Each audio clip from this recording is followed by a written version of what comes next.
Alors, donc, dans cette vidéo, je vais vous parler de la position fermée. Donc, c'est une position qui nous vient directement de la contrebasse. Et donc, en fait, on va couvrir seulement 3 cases au lieu de 4 habituellement. Alors, pourquoi cette position nous vient de la contrebasse? Parce que sur la contrebasse, proportionnellement, les touches sont trop grandes par rapport à la basse. Donc, je ne peux pas couvrir 4 cases. Donc, sur la contrebasse, j'en vais en couvrir que 3. Et donc, je vais utiliser le 1, donc l'index, le majeur et le petit doigt. Et en fait, donc, le troisième doigt, je ne vais pas l'utiliser pour jouer des notes. Et donc, ça va faire un peu comme si j'avais juste un doigt. Donc, il va venir s'appuyer aussi, hein, mais lui, il ne va jamais pratiquement jouer. Donc, cette position sur la basse, elle, je vais l'adapter. Et elle va me permettre, en fait, plus de confort et plus de contrôle. Donc, par exemple, si je veux faire un groove et que je veux articuler de manière courte, cette position va me permettre un meilleur contrôle. Parce que si je ne me replace pas, ça va faire... Je vais avoir des résonances. Là, on entend l'harmonique. Et juste le fait de relâcher, ça va faire l'harmonique. Donc, première utilisation, ça va être le fait de couper les résonances.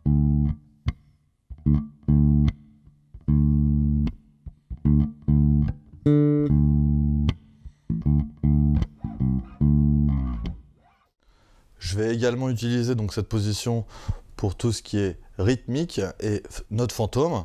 Donc, en fait, pour pouvoir muter mon son. Donc,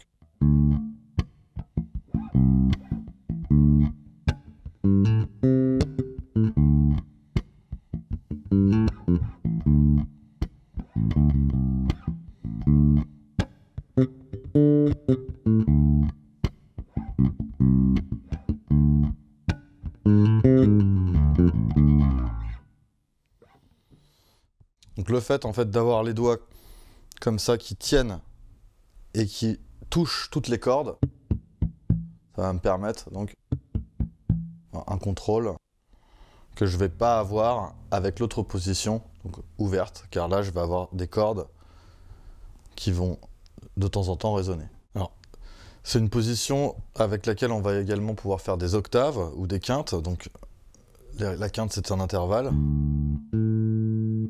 qu'on va beaucoup utiliser sur la basse, et l'octave pour tout ce qui est petite rythmique disco.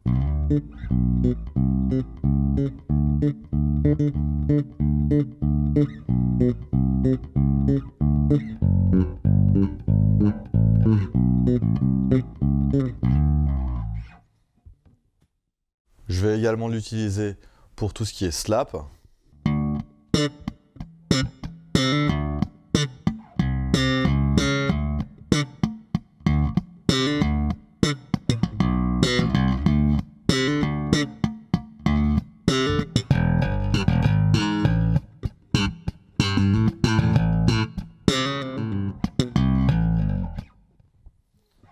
Car le slap demande beaucoup de contrôle et donc cette position va pouvoir m'apporter le contrôle nécessaire.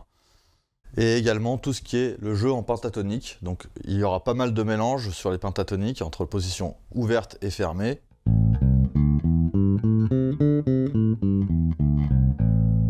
Et quand je vais traverser, je vais plutôt rester fermé.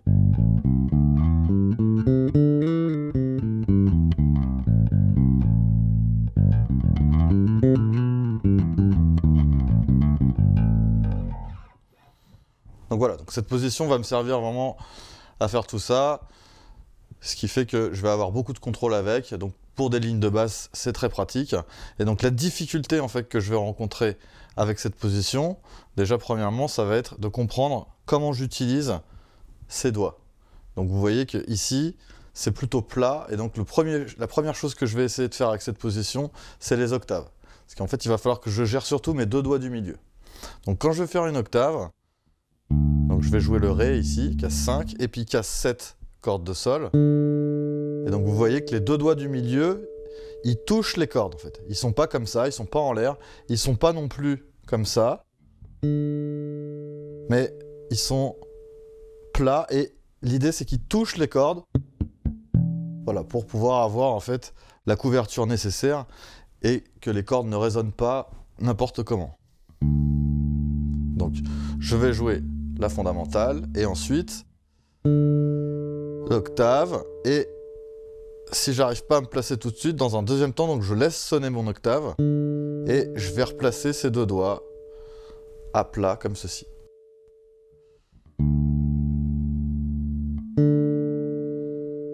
Alors, il y a aussi un système de bascule à comprendre, c'est-à-dire que quand je joue ma tonique,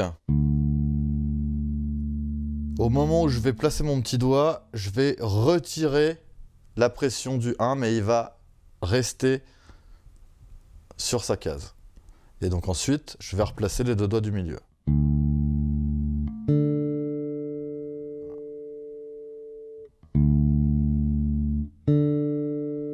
Voilà, ça demande de l'entraînement, mais l'idée c'est ça. Et la même chose donc sur la quinte, donc casse 7 cordes de Ré en dessous. C'est le même principe. Si j'y arrive pas, dans un deuxième temps, je vais venir les placer. L'idée c'est d'être capable, voilà, de contrôler ces deux doigts. Et ensuite, même chose sur la même corde, donc casse 7 cordes de La.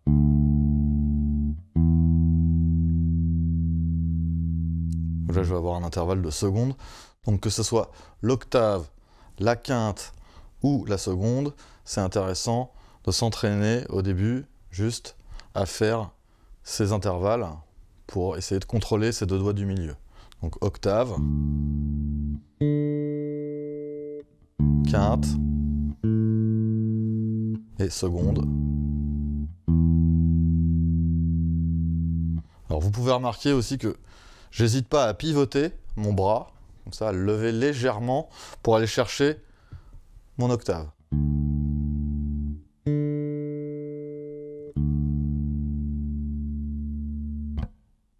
Maintenant, en ce qui concerne donc le contrôle du son et des résonances, il va falloir donc replacer, en fait, quand je vais jouer ma tonique ici avec le 1,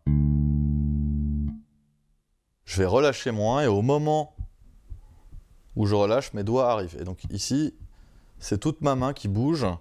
C'est un petit peu comme si j'avais des moufles.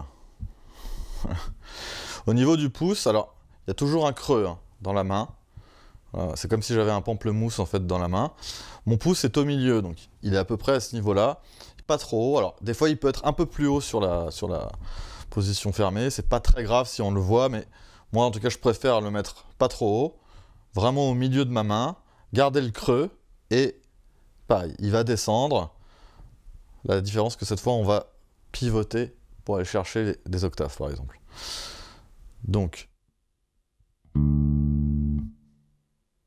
quand je veux contrôler, je me replace de cette façon.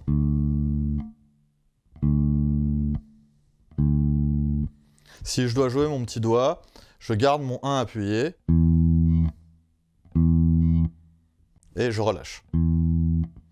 Parfois, je vais utiliser aussi le 2 qui va venir s'arrondir, donc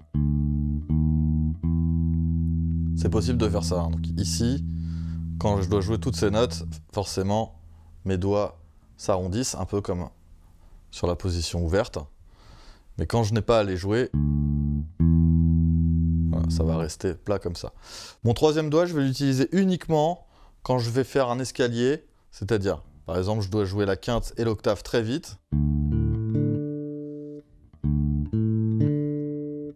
À ce moment-là, je vais venir le jouer. Et donc, il va me servir comme ça, voilà, à faire des choses assez rapides quand je dois jouer la quinte et l'octave.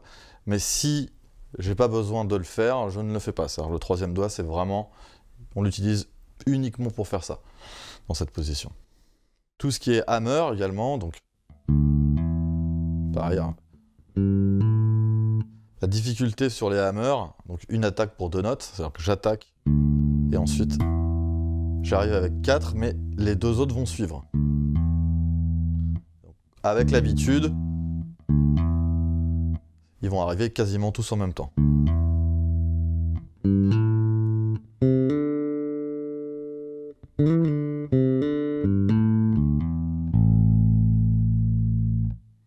Et donc pour le slap, c'est pareil. Comme c'est une technique qui va me demander beaucoup de contrôle, ça va être exactement le même principe. Et là, je vais vraiment tester en fait la position, parce que si je suis faible avec cette position, le slap va avoir tendance à avoir beaucoup de résonance, et donc je vais avoir un son qui est pas très propre.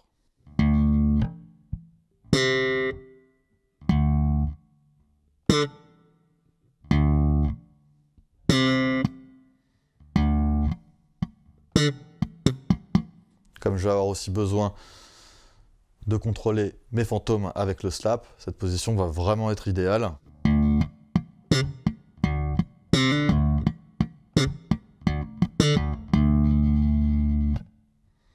Donc voilà pour la position fermée.